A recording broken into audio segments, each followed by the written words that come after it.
السلام علیکم ورحمۃ اللہ نحمدہ ونصلی علی رسولہ الکریم اما بعد فاعوذ باللہ من الشیطان الرجیم بسم اللہ الرحمن الرحیم رب اشرح لی صدری ویسر لی امری واحلل عقدۃ من لسانی یفقہوا قولی۔ راز الصالحین میں آج بابٌ فی التعاون علی البر والتقوی پڑھنا ہے، نیکی اور تقوی پر تعاون کرنے کا بیان۔ ٹھیک ہے، تو جیسے اس وقت ہم یہاں پر موجود ہیں اور اللہ سبحانہ و تعالیٰ ہمیں ان کاموں پر تعاون کی توفیق عطا فرما دے، کیونکہ تعاون سے کیا ہوتا ہے کہ دین کا کام آگے بڑھتا ہے، اور اگر تعاون نہ ملے تو آپ دیکھتے ہیں کہ پھر باقی فریقین کے مابین بھی وہ ایک کسل مندی سے آنا شروع ہو جاتی ہے۔ ٹھیک ہے، تو یہ ریاض الصالحین کا چیپٹر نمبر 21 ہے، اور پہلے جیسے آپ کو بتایا کہ قرآن کی آیات آتی ہیں۔ قال اللہ تعالیٰ، اللہ سبحانہ و تعالیٰ نے فرمایا، سورہ المائدہ کی آیت نمبر 2 سے ہے، وَتَعَاوَنُوا عَلَى الْبِرِّ وَالتَّقْوَىٰ، نیکی اور تقوی پر ایک دوسرے سے تعاون کرو۔ وقال تعالی والعصر ان الانسان لفی خسر الا الذین آمنوا وعملوا الصالحات وتواصوا بالحق وتواصوا بالصبر۔ اور سورہ العصر کی آیات ہیں، قسم ہے زمانے کی، یقیناً انسان خسارے میں ہے سوائے ان لوگوں کے جو ایمان لائے، جنہوں نے عمل صالح کیے، ایک دوسرے کو حق کی وصیت کی اور ایک دوسرے کو صبر کی تلقین کی۔ قال الامام الشافعی رحمہ اللہ کلاماً معناہ ان الناس او اکثرهم فی غفلۃ عن تدبر هذه السورۃ۔ امام شافعی رحمۃ اللہ فرماتے ہیں کہ لوگ یا ان میں سے اکثر اس صورت میں غور و فکر اور تدبر کرنے میں غفلت کرتے ہیں۔ یعنی سورہ العصر ایک ایسی صورت ہے کہ اگر اسی کو انسان اچھی طرح سے سمجھ کر پڑھ لے تو یہ انسان کی زندگی بدل دینے والی ہے۔ اور بعض صحابہ کا یہ طرز عمل ہوتا تھا کہ جب وہ جدا ہوتے تو اس سورہ کو پڑھا کرتے تھے، کیونکہ اس میں آپ ابھی جیسے بات ہو رہی تھی نا کہ منافقین دین کے بارے میں سنجیدہ نہیں ہوتے۔ یہ جو سنجیدگی ہے نا، اس کو آپ آج کا جو ہے کی ورڈ رکھیے گا کہ اگر ہم آخرت کے بارے میں سنجیدگی میں ہونا تو پھر ہمیں کوئی چھوٹی سی صورت بھی کافی ہے۔ آپ یہ دیکھیں کہ یہ صورت ہی اگر نازل ہو جاتی تو انسان کی ہدایت کے لیے کافی تھی۔ فرمایا زمانے کی قسم کھا کر کہ بے شک انسان سری خسارے میں ہی ہے، نقصان میں ہے۔ بچے ہوئے کون لوگ ہیں جو یہ 4 اعمال کریں، ایمان لاتے ہیں اور عمل صالح کرتے ہیں۔ نیک اعمال صالح کی شرط آپ کو پتہ ہے کہ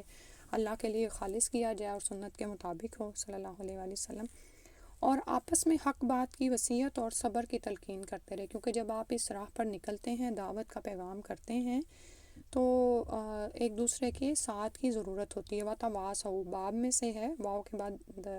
الف اور شروع میں جو تا آ رہا ہے، تو یعنی ایک دوسرے کو مشارکت ہے کہ باہم ایک دوسرے کو، کبھی اگر ایک گرنے لگتا ہے تو دوسرا اس کو تھام لیتا ہے، دوسرا گرتا ہے تو پہلا اس کو تھام لیتا ہے، اسی طرح ہی چلتا ہے نا، کیونکہ ہم انسان ہیں، ہمارا ازلی دشمن ہمارے پیچھے لگا ہوا ہے تو ہر وقت وہ ہمیں بہکاتا رہتا ہے۔ اور آپ یہ دیکھیں کہ اسی طرح جیسے اپنی کلاس ہی کی مثال آپ لیں کہ اگر کوئی ایک سستی کا اظہار کرتا نا تو وہ جو وائبس ہیں نا وہ دوسرے کو بھی جاتی ہیں، وہ کہتا ہے اچھا ٹھیک ہے چلو آج خیر ہے، آج کی خیر ہے۔ تو جب ایسا دوسرے کی طرف سے آنے لگے، آپ دیکھیں کہ اس میں سستی ہے یا وہ دین سے تھوڑا ہٹ رہا ہے یا اس میں ثابت قدمی میں کمی آ رہی ہے، تو فوراً حق کی وصیت کریں۔ کوئی اچھی بات کہنا، کوئی فضیلت والی حدیث سنا دینا، یعنی اگر آپ دیکھیں کہ وہ نمازوں میں سستی کی طرف چلا گیا یا تہجد پڑھتا تھا اور اس سے غافل ہو گیا، تو پھر کیا ہے، اس کو اس سے مطابق کوئی حق کی نصیحت کرنا۔ وتواصوا بالصبر، اور اسی طرح کیا ہوتا ہے کہ جب آپ مل کر اکٹھے دین کو کسی کی طرف لے کر جاتے ہیں تو پھر تو ملامت بھی آتی ہے، تانے بھی پڑتے ہیں، باتیں سننی پڑتی ہیں، تو پھر اس کا کیا کرنا ہے، صبر کی تلقین کرنی ہے۔ اور وہی سنجیدگی والی بات جو بھی میں نے کہا نا، کی ورڈ رکھیں دماغ میں کہ ان کو نہیں پتہ، وہ لوگ دین کے بارے میں سنجیدہ نہیں ہیں، اسی لیے آپ کی بات سن کے ہنسی مذاق اڑاتے ہیں یا سنتے نہیں ہیں، تو آپ بعض اوقات رنجیدہ ہو کر کیا کرتے ہیں، کام ہی چھوڑنے کا سوچتے ہیں۔ یا یہ بھی ہو سکتا ہے کہ اپنا ہی کسی عمل سے آپ رک رہے ہوں، تو اس وقت بھی کیا ہے کہ یہ صبر کی وصیت بہت کام آتی ہے۔ اور امام شافعی نے دیکھیں فرمایا کہ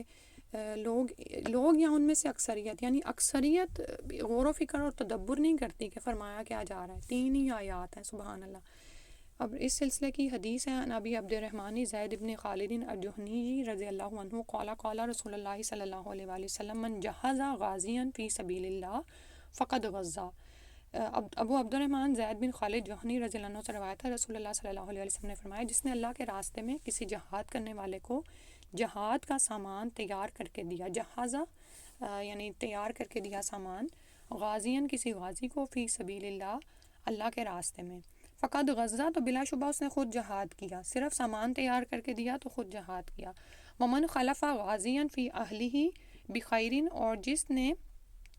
اس کے گھر میں بھلائی کے ساتھ اس کی جانشینی کی، فقد غزہ تو اس نے بھی یقیناً اس نے بھی جہاد کیا، ٹھیک ہے۔ تو سبحان اللہ، یہ بخاری اور مسلم دونوں میں آئی ہے، اور اس میں فضیلت کیا ظاہر ہو رہی ہے کہ جب آپ کسی نیک عمل کرنے والے کی مدد کرتے ہیں تو آپ کو بھی اس کا ہی اجر ملتا ہے، ٹھیک ہے۔ اور اس میں ایسا طریقہ کار بتا دیا گیا ہے، وہی جو اوپر آ رہا ہے نا، وتواصوا بالحق وتواصوا بالصبر، کہ اس پر عمل کر کے جہاد کے عمل کو زیادہ مؤثر بنایا جا سکتا ہے، اور جہاد کے اجر و ثواب میں سب برابر شریک ہو سکتے ہیں۔ کیونکہ آپ یہ دیکھیں، معاشرے میں بہت سارے تنوع قوی اور جوان ہوتے ہیں، لیکن ان کے پاس وسائل نہیں ہوتے ہیں، ٹھیک ہے، اس لیے وہ جہاد میں حصہ لینے سے محروم رہ سکتے ہیں، اور یوں ایک نہایت کارآمد عنصر عضو معطل بنا رہ سکتا ہے۔ دوسری طرف ایسے لوگ ہوتے ہیں جن کے پاس وسائل کی فراوانی ہے، اور ہوتا ہے نا ایسے کہ کوئی بوڑھے ہو جاتے ہیں، ساری عمر کاروبار کیا ہوتا ہے، نوکریاں کی ہوتی ہیں، پینشن لگ جاتی ہے، مال بہت آ جاتا ہے، لیکن صحت، قوت اور جوانی نہیں ہوتی جو جہاد کے لیے ضروری ہیں۔ تو اس حدیث میں بیان کردہ طریقے پر عمل کرنے سے رجال کار یعنی کام کرنے والے مرد بھی مہیا ہو جائیں گے، اور وسائل دونوں جمع ہو جائیں گے، اور جہاد کے امر میں دونوں ہی شریک ہو جائیں گے، ٹھیک ہے۔ اور اس میں آخر میں انہوں نے ایک فائدہ یہ مسئلہ شیئر کیا ہے کہ پہلے زمانے میں کیا ہوتا تھا کہ باقاعدہ آرمیز نہیں ہوتی تھیں، صحیح ہے، تو جو بھی جنگ کے لیے مجاہدین بنائے جاتے تھے وہ رضاکارانہ طور پر آتے تھے، اور یعنی وہ باقاعدہ کسی ادارے سے منسلک نہیں تھے، ان کو کوئی سیلریز وغیرہ نہیں ملتی تھیں، ٹھیک ہے۔ تو پھر کیا ہوتا تھا کہ ان کے لیے تو خاص طور پر آپ یہ دیکھیں کہ اگر کوئی والنٹریلی جا رہا ہے تو پیچھے اس کے گھر والوں کا بھی کسی نے خیال رکھنا ہے، یا یہ کہ اگر اس نے اپنی مین پاور تو دے رہا ہے لیکن اس کے پاس مال نہیں ہے تو کوئی دوسرا اس کی مدد کر دے گا، تو پھر کیا ہے کہ دونوں کو ہی اجر و ثواب مل جائے گا۔ اور آج بھی ایسے ہوتا ہے، بعض اوقات کچھ خواتین فارغ ہوتی ہیں، وہ کسی جگہ پہ والنٹیئر کرنا چاہتی ہیں، لیکن ان کے پاس جانے کے پیسے نہیں ہیں، رائڈ نہیں ہے، ٹھیک ہے۔ تو جب انسان کی یہ سوچ ہوتی ہے نا کہ اسے حق پر دوسروں کی مدد کرنی ہے، تو پھر وہ کیا کرتا ہے کہ وہ پھر ایسے لوگوں کو تلاش بھی کرتا ہے، اور جہاں سے کوئی اس کو ایسی خبر ملتی کہ ہاں بھی فلاں جگہ پر مدد چاہیے تو وہ وہاں پر پہنچتا بھی ہے، ٹھیک ہے۔ اور دوسری جو ایک اور بات میں شیئر کرنا چاہ رہی تھی کہ یہاں پر تو جہاد پر جانے والوں کا ذکر ہو رہا ہے نا، اسی طرح بعض اوقات کوئی نیکی کے کام پر جا رہا ہے، آپ کے ساتھ والی جو ہے وہ دین کی تعلیم حاصل کرنا شروع ہو گئی ہے، اب ظاہر ہے وہ وقت تو ایک ہی ہے نا، وہ یا تو گھر کے کام کرے گی، بچے سنبھالے گی، یا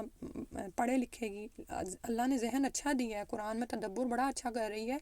لیکن گھر کی ہنڈیاں بھی بنانی ہے، کوئی روٹی دینی ہے کسی کو، یا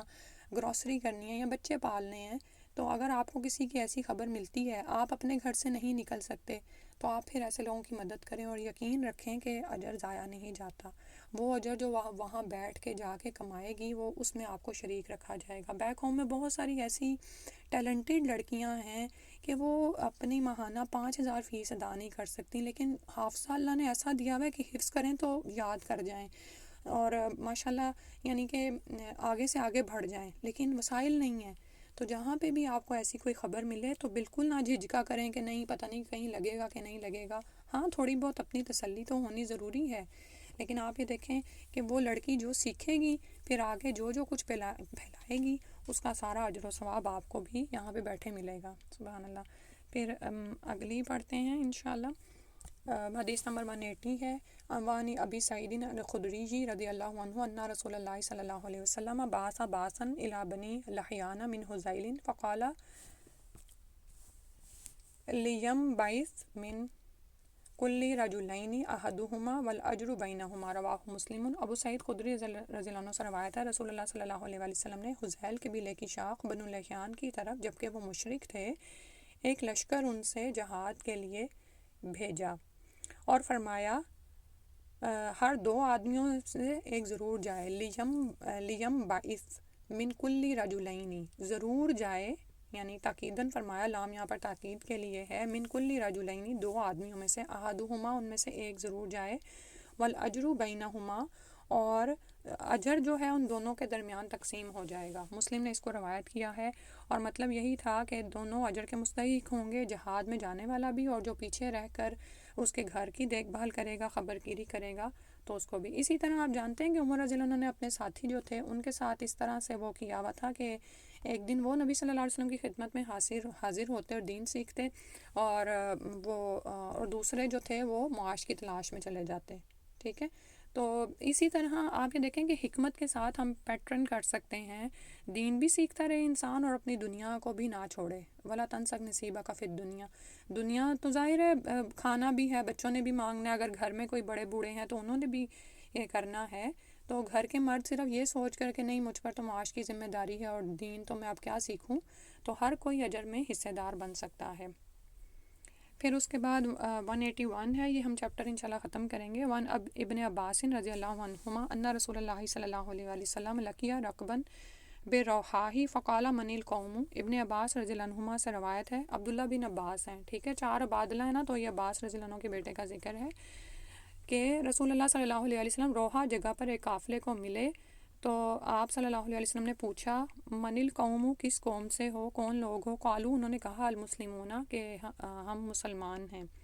فقالو، تو انہوں نے کہا من انتا، کہ آپ کون ہیں؟ نبی صلی اللہ علیہ وسلم کو پوچھ رہے ہیں کہ آپ کون ہیں. قالا، نبی صلی اللہ علیہ وسلم نے فرمایا رسول اللہ، اللہ کا رسول ہوں. فرفعت الیہ امرات صبیا، تو بلند کیا آپ کی طرف ایک عورت نے ایک بچے کو، یعنی اپنا بچہ آپ کی طرف اٹھا کر. فقالت، تو پوچھنے لگی الہٰذا حج، کیا اس کے لیے حج ہے، یعنی کیا مجھے اس کا اجر ملے گا؟ قالا نعم والا کی اجرن، جی ہاں کیوں نہیں، اور تیرے لیے اجر ہے. لکی، یعنی عورت کو کہا کہ تیرے لیے اس کا اجر ہے. رواہ مسلم نے روایت کیا ہے. اب اس میں جو بات ہے نا کہ نبی صلی اللہ علیہ وسلم کی ایک تو یہ کہ عادت لوگوں سے پوچھنا، تو وہ قوم جا رہی ہے، یعنی آج کا یہ پیٹرن ہے. اور اس دن میں کسی حدیث کا مفہوم سن رہی تھی کہ لوگ گھروں میں ہی گھر ویران ہو جائیں گے، گھروں میں لوگوں کے ہوتے ہوئے بھی گھر ویران ہیں، لڑکے بگڑے ہیں. کیونکہ گھروں میں ہر ایک کے پاس ڈیوائس ہے، کسی کو کسی کا ہوش ہی نہیں. سڑکوں پر آپ جا رہے ہیں، کوئی کسی کو نہیں پوچھتا کون ہو تم، کیا کر رہے ہو، بلکہ ایک موبائل پکڑا ہوا ہے لوگوں نے. اور پہلے تو حیرت ہوتی تھی کہ یہ لڑکا یا لڑکی اکیلے کیوں ہنس رہے ہیں، پھر اب سمجھ آنا شروع ہوئی ہے وہ تو موبائل پہ بزی ہوتے ہیں. تو پتہ نہیں آگے کیا بننے والا ہے. تو یہ کوئی چیز جو ہے نا اچھی نہیں ہے، اس سے ہم نکلیں اور لوگوں کے ساتھ تعلق پیدا کریں. آپ دیکھیں کہ جب تک آپ سوشلی اسٹرانگ نہیں ہوں گے اور لوگوں سے تعلق نہیں پیدا کریں گے، دعوت دین کا کام کیسے کر سکیں گے؟ اگر آپ کو کسی کی خبر ہی نہیں ہے، اگر ساتھ والی بیمار ہے یا بوڑھی ہے، اگرچہ کہ وہ کرسچن ہے، لیکن آپ کو پتہ ہے کہ وہ باہر نکل کے برف اپنی گاڑی صاف نہیں کر سکتی، تو اس کی مدد کرنا ضروری ہے. ٹھیک ہے، تو آپ صلی اللہ علیہ وسلم نے تو ان سے پوچھا کہ آپ کون؟ انہوں نے کہا مسلمان ہیں. اور نبی صلی اللہ علیہ وسلم کا لباس اور وضع حیت ایسی سادہ تھی کہ لوگوں کو پتہ نہیں چلتا تھا کہ آپ کون ہیں. ٹھیک ہے، تو آپ صلی اللہ علیہ وسلم نے عام صحابہ کے درمیان آپ کو پہچاننا مشکل ہوتا تھا. تو پھر آپ نے ہی فرمایا کہ میں اللہ کا رسول ہوں. تو پھر وہ عورت نے جب دیکھا کہ آپ اللہ کے رسول ہیں تو اس میں پھر سوال کر دیا، حج پہ جا رہے ہوں گے، تو اس نے کہا کہ کیا اس بچے کا حج ہے؟ تو آپ صلی اللہ علیہ وسلم نے فرمایا ہاں جی، اس کا ثواب والدین کو ملے گا. ٹھیک ہے، اور اس میں یہاں پر ایک بات انہوں نے لکھی ہوئی ہے کہ اگرچہ کہ بچہ حج کا مکلف نہیں ہے لیکن والدین لے جا رہے ہیں تو اجر و ثواب والدین کو ملے گا. اور ایک بات یہ ہے کہ بچوں کو نا حج عمرے کے سفر پر ایسے سفروں پر ساتھ لے کے جایا کریں، یا دین کے میدان میں یا تعلیم کے لیے اگر آپ نکلتے ہیں تو چاہے چھوٹے بچے ہوں بڑے ہوں، ضرور ان کو کسی نہ کسی طرح منا کے اپنے ساتھ لے کے جائیں، بہت فرق پڑتا ہے اس سے. اور دوسرا یہ لکھا ہوا ہے کہ اگر بلوغت کے بعد یہ بچہ صاحب استطاعت ہو جائے تو اس پر اس کا حج فرض ہو جائے گا، یعنی کہ جو بچپن میں کیا ہوا حج ہے وہ اس کو کفایت نہیں کرے گا. صحیح ہے. اس کے بعد ہے 182 ہے، وان ابی موسیٰ الاشعری رضی اللہ عنہ عن نبی صلی اللہ علیہ وسلم انہ قال الخازن المسلم الامین الذی ینفذ ما امر ایک سیکنڈ ما امر به فیوتیہ کاملا موفرا طیبۃ به نفسہ فیدفعہ الی الذی امر لہ به احد المتصدقین، متفق علیہ. ابو موسیٰ اشعری رضی اللہ عنہ سے روایت ہے، نبی کریم صلی اللہ علیہ وآلہ وسلم نے فرمایا الخازن المسلم الامین، مسلمان امانت دار خزانچی، یعنی جس کے پاس خزانہ رکھوایا جاتا ہے، الذی ینفذ ما امر به، جو کہ خرچ کرتا ہے یا لگاتا ہے، نفاذ کرتا ہے جس کا اس کو حکم دیا جاتا ہے، یعنی اس کے پاس جو بھی مال آتا ہے اور لوگ اس کو کہتے ہیں یہاں پر لگا دو، تو فیوتیہ کاملاً موفراً، تو وہ اس کو پوری خوش دلی سے کامل پورا ادا کرتا ہے، طیبتاً بہ نفسہ، اور خوش دلی سے اس کا نفس جو ہے اس پر طیب یعنی خوش ہوتا ہے، فیدفعہ الی الذی، اور وہ اس کی طرف لوٹاتا ہے یا دیتا ہے، امر لہو، جس کا اس کو حکم دیا ہوتا ہے، بھی احد المتصدقین، تو پھر وہ بھی 2 صدقہ کرنے والوں میں سے شمار ہوگا، ٹھیک ہے۔ اس کو بھی متفقن علیہ یعنی بخاری اور مسلم دونوں نے روایت کیا ہے، اور یہاں پر انہوں نے تھوڑا سا عربی کا بتایا ہوا ہے، الذی یؤتی ما امر بہ وضابط المتصدقین، اور اس میں اگر آپ کو شوق ہو تو پڑھ لیں، اب زیادہ لمبا ہو جائے گا، فائد و مسائل دیکھ لیتے ہیں۔ صحیح بخاری میں یہ جو حدیث ہے یہ کتاب الزکوٰۃ میں آئی ہے۔ بنیادی طور پر اس کا مطلب کیا ہے کہ اگر کسی شخص کو بیت المال پر خزانچی لگایا گیا ہے، یا اسی طرح اگر آپ کسی ادارے میں کام کر رہے ہیں اور وہاں پر آپ کو صدقہ و خیرات کے مال پر بٹھایا گیا ہے، تو اگر وہ شخص اپنے کام کو پوری ذمہ داری سے ادا کرتا ہے، خوش دلی سے نبھاتا ہے، تو اس کو بھی اس کے صدقہ کرنے والے کے برابر اجر ملتا ہے، ٹھیک ہے۔ یعنی اگر آپ کو بیت المال کا امین بنا دیا گیا ہے، یا کسی کام کا آپ کو ذمہ دار ٹھہرا دیا گیا ہے جس میں مالی ذمہ داری ہے آپ پر، ٹھیک ہے، تو اب آپ کے پاس مال آتا ہے، آپ کسی پر حسد نہیں کرتے کہ ہیں فلاں کے پاس اتنا مال ہے، اتنا صدقہ کر رہا ہے، یا یہ کہ کسی کا مال آیا ہے اس کو ایزا نہیں دیتے، یعنی جس کام میں اس نے کہا ہے آپ اس کے مطابق لگا دیں، ٹھیک ہے، لیکن آپ بجائے یہ کہ اس میں لگانے کے آپ اس کو تنگ کر رہے ہیں، تکلیف دے رہے ہیں اور تنگ دلی کا مظاہرہ کر رہے ہیں۔ بعض اوقات ہوتا ہے نا کہ ذمہ داری لینے کی وجہ سے ہمارے دل پر تنگی آ رہی ہوتی کہ نہیں، میرے اندر اتنے گٹس نہیں ہے کہ میں اتنی ذمہ داری لوں، ٹھیک ہے، تو اگر اس طرح کی کوئی بخیلی آپ نہیں کر رہے ہیں، تنگ دلی کا مظاہرہ نہیں کر رہے، تو برابر کا اجر ملے گا۔ آپ یہ دیکھیں کہ یہاں پر بنیادی طور پر کیا کہا جا رہا ہے کہ جس کے ذمے کوئی کام لگایا جائے وہ اس کو خوش دلی سے کرے۔ اب نا اس چیز کی بھی کمی ہوتی جا رہی ہے۔ ابھی جو میں نے آپ کو یہ مثال دی نا ڈسٹریکشنز کی، کہ موبائلز اتنے اہم ہو گئے ہیں کہ انسانوں سے تعلق کٹتا جا رہا ہے، اس کی وجہ سے آپ اپنی زندگی میں دیکھیں کہ جو کام ہم کر رہے ہوتے ہیں نا وہ دل کی خوشی کے ساتھ نہیں کر رہے ہوتے۔ اس چیز کو بھی اپنے دل سے نکالنے کی ضرورت ہے، تاکہ ہمارا عمل صالح اور اللہ کے لیے خالص ہو جائے اور ایکسیلنس کے لیول پر ہو۔ یہ کام نا آپ کو قیامت والے دن دکھائے جائیں گے، اور وہاں پر ہم خوش ہوں کہ اچھا یہ کام میں نے اتنی خوبصورتی سے، اتنے پیار سے کیا تھا، اتنی محبت سے کیا تھا، یہ کھانا میں نے بچے کو اتنے پیار سے بنا کے کھلایا تھا۔ تو ہمارا کیا ہوتا ہے حال، ہم عموماً نا اوور برڈن ہوتے ہیں، وہ فلاں کام بھی پڑا ہے، فلاں بھی پڑا ہے، اس کی چکروں میں ہم جس کام کو کر رہے ہیں نا اس کو بھی ہم توجہ سے نہیں کرتے۔ ہم پڑھ رہے ہیں تو ہم پڑھنے کی کلاس میں نہیں ہیں، ہمارا دھیان کچن میں ہے، ہم کچن میں ہیں تو ہمارا دھیان ہنڈیاں پکانے کی طرف نہیں ہے، ہم کہیں اور ہی کھوئے ہوئے ہیں۔ اور اب تو یہ مصیبت موبائل جو آ گئے ہیں، ہنڈیا کیا پکے گی، آپ بار بار چولہا ہلکا زیادہ کر رہے ہیں اور بیچ بیچ میں آپ نے چٹ چیٹ کرنی ہے اپنی سہیلیوں کے ساتھ۔ تو یہ عادتیں ختم کرنے کی ضرورت ہے، ہمیں خود اپنی اصلاح کرنی ہے کہ جب آپ کے ذمے کوئی کام لگایا گیا ہے نا تو اس کو دل کی خوشی کے ساتھ کریں، ٹھیک ہے۔ اب یہاں پر تو مالی ذمہ داری کی بات ہو رہی ہے نا، اور یہ تو بہت بڑی ذمہ داری ہے، صحیح ہے، کیونکہ آپ یہ دیکھیں کہ اللہ نہ کرے کوئی بھی ادھر ادھر چیز ہو جائے یا کچھ اور مسئلہ پیش آ جائے، تو دل کی خوشی کے ساتھ پوری ذمہ داری لیتے ہوئے اس میں انوالو ہوتے ہوئے، چاہے آپ والنٹیئر کام کر رہے ہیں، دیکھیں دنیا کے ڈالر کمانے کے لیے تو ہم پورا ٹائم دیں، اور جب ہم کہیں کہ ہم والنٹیئر کر رہے ہیں تو ہمارے دماغ میں یہ خیال نہیں آتا کہ یہ دراصل ہم اپنی آخرت کمانے کے لیے کر رہے ہیں اور اللہ کے لیے کر رہے ہیں۔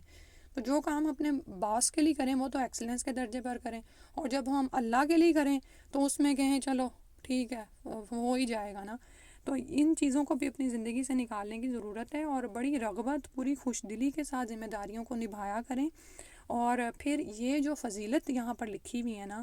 کہ جتنا بھی مال آپ کے ہاتھ سے نکلتا ہے نا، صدقہ کرنے والے کو تو ثواب ہو ہی رہا ہے، آپ کو بھی مل رہا ہے۔ تو کبھی بھی اس طرح پریشان نہ ہوں کہ فلاں نے مجھے کہہ دیا ہے کہ تم آن لائن یہ سینڈ کر دو میرے پاس، تو میں اپنے اکاؤنٹ سے نہیں کر سکتی۔ ہوتا ہے نا کبھی کبھار ایسے بھی کہ یوزلی آپ نے ایسی رپورٹ سنی ہوگی کہ کوئی بندی صدقہ کرنا چاہ رہی ہے لیکن وہ گھر میں ایسی اس حالت میں ہے یا کسی کو بتانا نہیں چاہ رہی، یا اس کے پاس اکاؤنٹ نہیں ہے، لیکن صدقہ جانا ہی اکاؤنٹ کے تھرو ہے۔ تو اب آپ کہیں کہ اچھا مجھے اب ٹائم بھی نکالنا پڑے گا، یہ کیا مصیبت ہے، ہر دفعہ مجھے کہہ دیتی ہے، بیٹھنا پڑتا ہے، آخر ٹائم دینا پڑتا ہے۔ نہیں، خود فوراً ہی اس حدیث کو یاد کر لیں کہ یہ جو صدقہ میرے ہاتھوں سے نکل رہا ہے نا، تو میں اس کو بغیر تنگ دلی کے اللہ سے اجر کی امید رکھتے ہوئے خوش دلی کے ساتھ کروں۔ جزاک اللہ خیرا کثیرا، اتنی ہی احادیث تھیں، دعا پڑھ لیتے ہیں۔ سبحانک اللہم و بحمدک، اشہد ان لا الہ الا انت، استغفرک و اتوب الیک۔ اللہ سبحانہ تعالیٰ سمجھنے کی اور اس کے مطابق عمل کرنے کی اور آگے پھیلانے کی توفیق عطا فرما دے، آمین۔ السلام علیکم و رحمۃ اللہ۔